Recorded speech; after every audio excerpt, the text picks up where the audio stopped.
бизде конокто ким десеңиздер Маданият жана искусство университетинин Бүбү Сарай Бейшеналиев атындагы университетинин 2-курсунун студенттери бизде конокто сиздерге сонун чыгармаларын аткарган отурат. Келиңиздер, чогуу таанышайлы. Саламатсыздарбы? Саламатсыздарбы. Кутман таңыңыздар менен. Кутман таңыңыздар менен. Бүгүн сиздерге ушинтип жагымдуу маанай тилеп келип калдык конокко. Чоң рахмат. Келиңиздер, алгач эле кыргыз элибиз менен амандашып алайлы, андан ары маегибизди алга карай акырын улантайлы. Саламатсыздарбы, кыргыз элинде эле. Саламатсыздарбы, урматтуу көрүүчүлөр. Бүгүн биз ушул 7-каналга сиздерге жагымдуу маанай тартуулайлы деп келип калдык. Көңүл буруп, угуп отуруңуздар. Ошол. Сон. Керемет. Негизи бүгүн биринчи эфириңиздер, Сүрдөнүү да болот. Албетте. Сүрдөөңүздөр көрсө бул биринчиси эмес, алда дагы да болсо чоң экрандарга, чоң телеканалдарга чыгууну насип этсин. Эми келиңиздер, тааныштырыңыздар өзүңүздөр кыскача атыңыздарды жана ошондой. Мен Талас облусуна караштуу Бакыята районунун Миңбулак айылында төрөлүп өскөм. Аты жөнүм Сатаева Керемет Нурадиновна. Азыркы учурда Бүбү Сарай Бейшеналиев атындагы Маданият жана искусство университетинин 2-курсунун студентимин. Фольклор кафедрасынын окуп жаткан убагыбыз. Мен Жалал Абад облусуна караштуу Ташкөмүр шаарында Кызылам айылында чоңоюп өскөм. Азыркы учурда ушул мен дагы Бүбү Сарай Бейшеналиев атындагы Кыргыз мамлекеттик Маданият жана искусство университетинде билим алып аткан кезим. Менин аты жөнүм Калбаева Аяна. Сон. Керемет Аяна. Биз студияга да бир жолугуш келиңиздер. Салт катары берилген суроону мен берип кетейин, кесиптеш. Ар дайым салт катары биз конокторубуздан сурап келебиз. Ар дайым эртең менен таң эртең менен эрте турасыздарбы? Окуу маалында эрте турабыз. Выходной күндөрү кечеле турабыз, саат 10-11. Негизи жана таң эрте турганда анан эсал күндөрү кеч турабыз деп колдоносузбу? Айырмасы барбы? Кандай болот негизи таң эрте турганын айырмасы же болбосо түшкө чейин уктай берген жакшыбы? Негизи таң эрте турсак ошол күнүбүз узак сезилет. Көп иштер бүтөт. Ооба, көп иштер бүтүп, күнүбүз ийгиликтүү да болот. Ал эми эсал күндөрү эс алып уктайбыз. Кандай өткөн билбей каласың да кечиккенде. Биздин көрүүчүлөр да аябай жана колуңуздарда кыргыздын баалы болгон аспабы колуңузду көрүп күтүп калды болуш керек. Таң эрте чай үстүндө турса келиңиздер, биздин көрүүчүлөргө бир жагымдуу чыгармалардан, алгач эле чыгармалардан баштайлычы, келиңиздер. Анда эмесе мен баштап берейин. Түгөлбай Казаков агайыбыздын Күтүү деген чыгармасын аткарып берейин.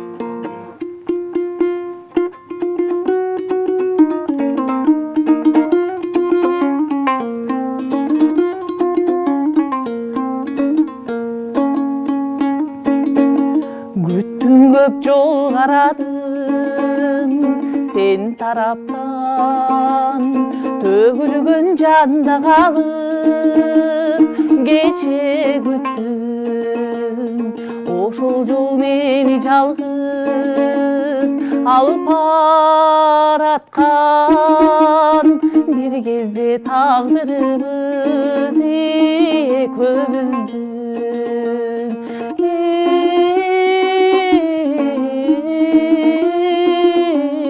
Tağdırımız bir gezde köbüzdün. Ay,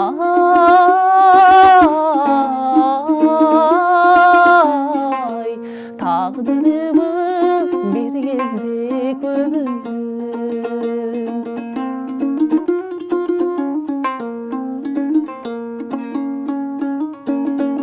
Kütük ümit bolup jagılganın, kүйүттү ыргайланар тагдыр болдум.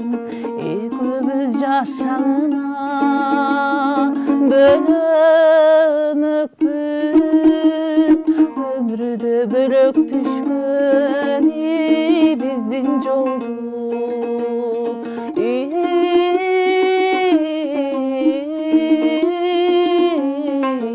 Bölük düşkön ömrüdө биздин жолду.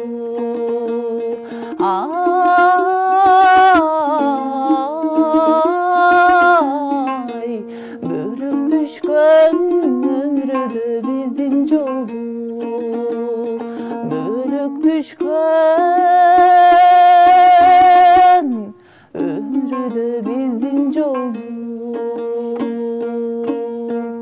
Бали, азаматсыз кандай соң чыгарма. Керемет сонун. Таңерде ушундай бир жакшы жүрөктөрдү мындай тынчалдырып, бир сонун чыгарма эмеспи?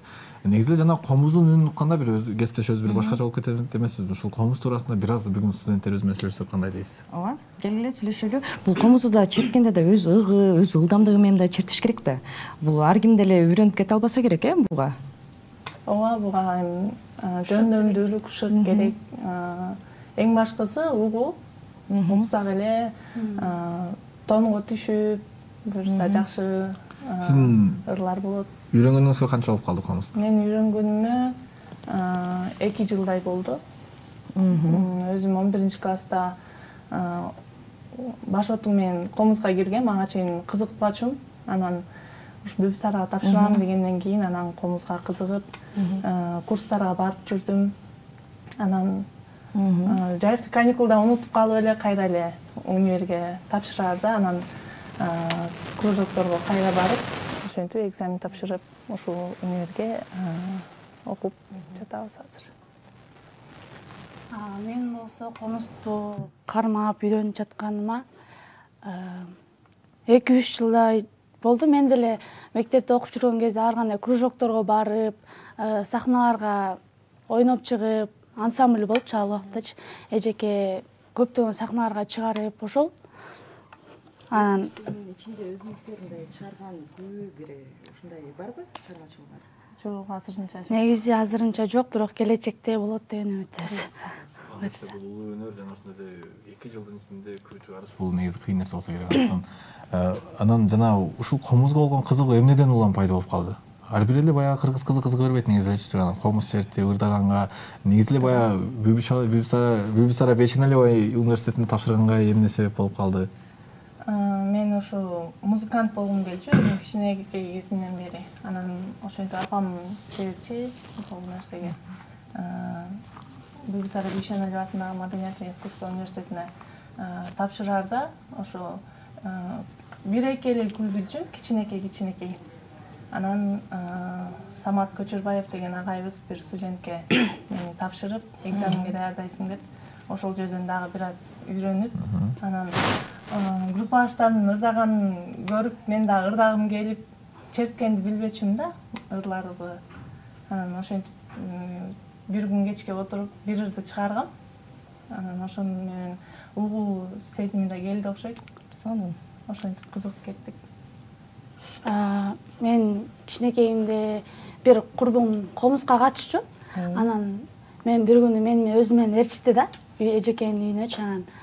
Анан эжеке сабак өттү алга. Анан карап отурдум, анан ошол жерден аябай комузга деген кызыгуум мындай эметип кетти да. Анан үйгө барып сразу ата энеме комузга катышкым келип атат десем, анан хорошо деп башында комуз жок, досум комузу менен чертип, ошентип жүрдүм. Анан бир күнү үйгө келсем, мага комуз белек кылышып, аябай сүйүнүп, неметип анан ошондон бери кружокторго катышып, анан кийин ошондон бери комузга болгон кызыгуум арткан да. Анан ошол мен да кичинекейимден бери аябай музыкага кызыгып, ырчы болгум келип, ушинтип эметчүмүн. Анан ошол секинден буюрса сон тилегиме жетип келатам. Анда ошол тилегиңизге жеткен болсоңуз келиңиз, сизден да бир чыгарма күтөлү, кесиптеш. Анда менден Селкиге кат деген чыгармасында.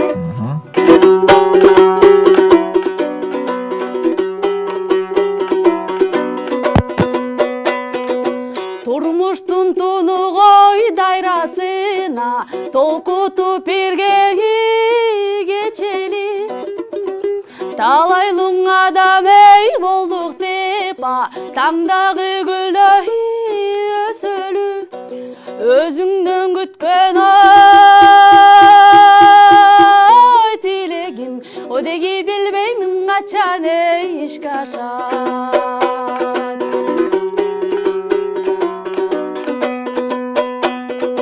Океандай ой мелмели деп оюмда тереги сыр жатат.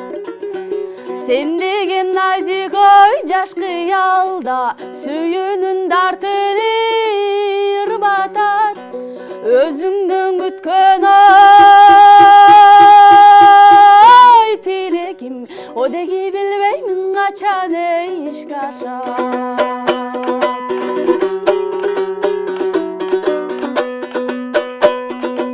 санадан кетпей ой ару бака, сагынып жаздым бул катты.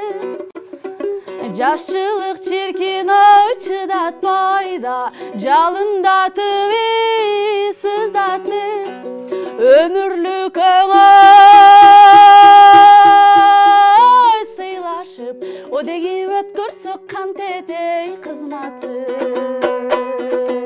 Өмүрлүк оңой сыйлашып, одеги өткөрсөк кантетей кызматты. Сонун. Негизи бул студентибиз жана сүйлөгөндө бир аз сүрдөгөнү менен ырдаганы келгенде аябай мыкты ырдайт экен, кезиктесе. Сонун. Абдан сонун. Ошо комуздун кылынан чыккан мындай кереметтүү үн аркылуу ошо аткаруучу өзүнүн ой пикирин, бир эмоциясын, бир нерсесин мындай айткысы келсе керек, туурабы? Ар бир ырдын өзүнүн мүнөзү болот да. Минордук жана мажордук депчи мындай жанрга жараша адамды өзүнө ошондой эме менен, эмоция менен билдириш керек да. Бул ушундай угуп аткан адам түшүнүш керек да. Бул мындай эркен, тигине эркен депчи. Ошосу менен немеде. Демек, бул сиздин жашооңузга тиешеси барбы же жокпу деп деген ой калтырыш керек экен угуп. Көп эле чыгармалар негизи жашоодон алынган чыгармалар болуп эсептелет. Негизи жазуучулар деле, бул обонду, бул ырды жазган адамдар деле мындай жашоосунан алынып жазылган деп ойлойм да менчи. Анан ошол адамдын ички эмесиндеги чыккан эмени биз элге тартуулашып, элге сунушубуз керек. Негизи жана бир күнү бир чыгарманы үйрөнгөнгө канча убакыт кетет студенттерге? Эгер ошол чыгарма жакса, ошол чыгармага баш отуң менен кирсең, анда бир аз убакыттын ичинде эле бир жумада аябай бышырып чыгарса болот. Көңүлүңө толбосо, анда ал чыгарманы көркүнө чыгара албайбыз. Сонун, керемет. Анда келиңиздерчи, көңүлсүздөрдөн чогуу бир күтсөк болобу? Албетте. Немесе жылкы чыңырын. Жылкы чыңырын.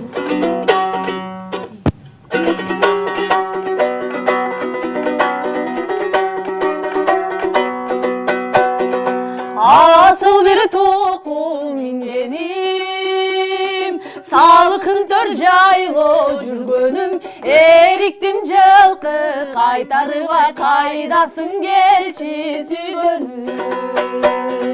Эриктим жылкы кайтарыба кайдасың келчи сүйгөнүм.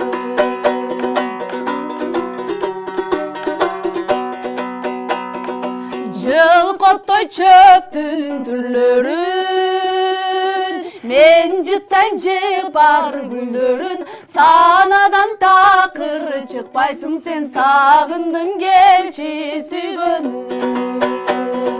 Санадан такыр чыкпайсың сен, сагындым келчи сүйгөнүм.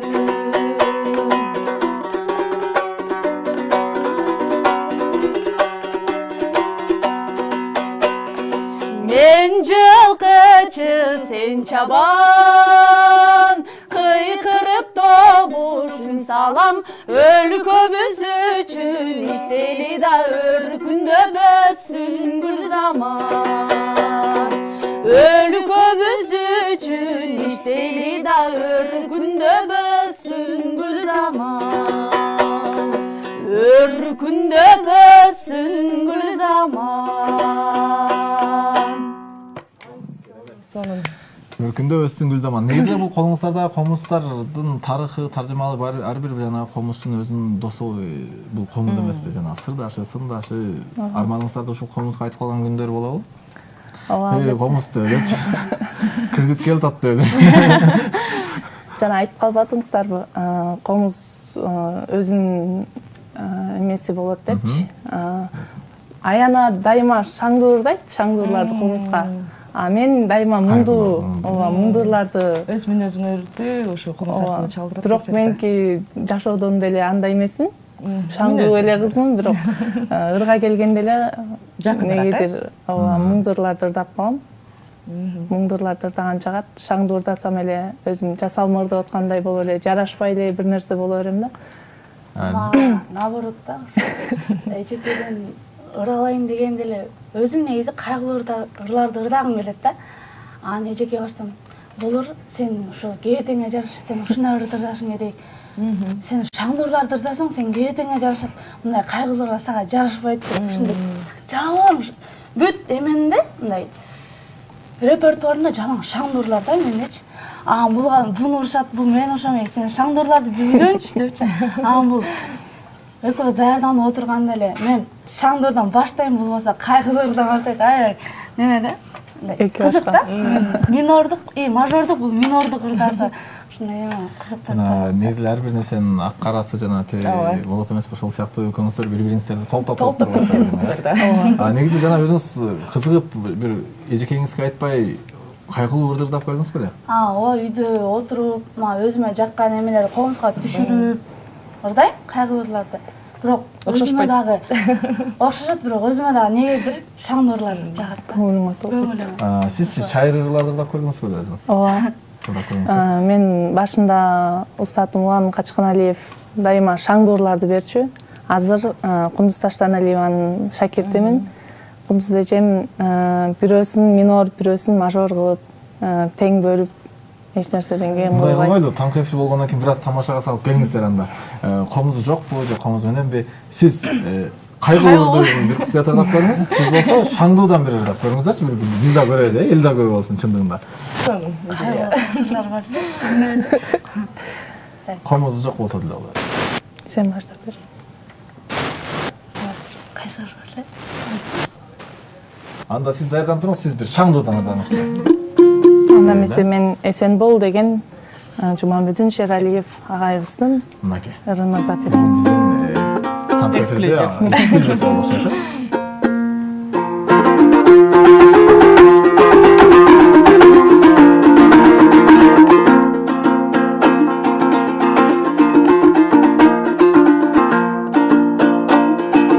Көркүн бири көзделе талдырган, көк үчкөн сенсиң ойлосом, көктөн бири сызып качырган, көк шуңкар болуп ойносом, көңүл эле толуа кир калат. Көрүшпөйбүз деген сиба деген сиба деген сиба дегенсип, күдөрүм үзүп койбосом.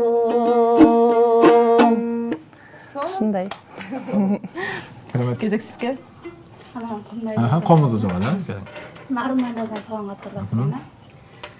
Жаш элек шайыр шаттанган, алыска сапар аттанган, кыймылдап поезд баратсаң, кылгырып көздөн жаш тамган. Кыймылдап поезд баратсаң, кылгырып көздөн жаш тамган.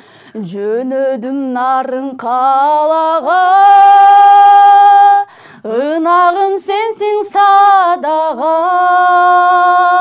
жүзүмдөй бышкан мөлү түрөбү, жүзүңдөн жаным садага. Жүзүмдөй бышкан мөлү түрөбү, жүзүңдөн жаным садага. Сонун керемет ушундай эксклюзив болду десем болот. Албетте көрүүчүлөр өз баасын берет. Чынында жарашабы экен, жарашпайбы экен. Ал эми сиздер болсо ушундай алтындай убактыңыздарды бөлүп биздин телеканалга келип бергениңиздерге терең ыраазычылык билдиребиз. Сиздерге эркин микрофон, атаңыздар, апаңыздар, туугандарыңыздар көрүп жаткан болсо коштошуп бир жакшы. Сиздерге да чоң рахмат ушул 7 каналдын төрүнө бизди конок кылып чакырганыңыздарга. Ал эми ата энеме, кыргыз элиме айтат турчу нерсем, дайыма бар болуңуздар, аман болуңуздар. Сиздерге ар дайым ийгиликтүү күн каалап, Жакшы маан айтатылап жүрө берели. Сиздерге биринчиден чоң рахмат, бизге ушундай таңкы маанайда тартуулап бизди эфирге чакырганыңыздар үчүн. Ал эми ата энеме салам айтсам, апа, ата деп сиздерге чоң салам. Сиздер мени ушундай даражага жеткиргениңиздерге сиздерге чоң рахмат.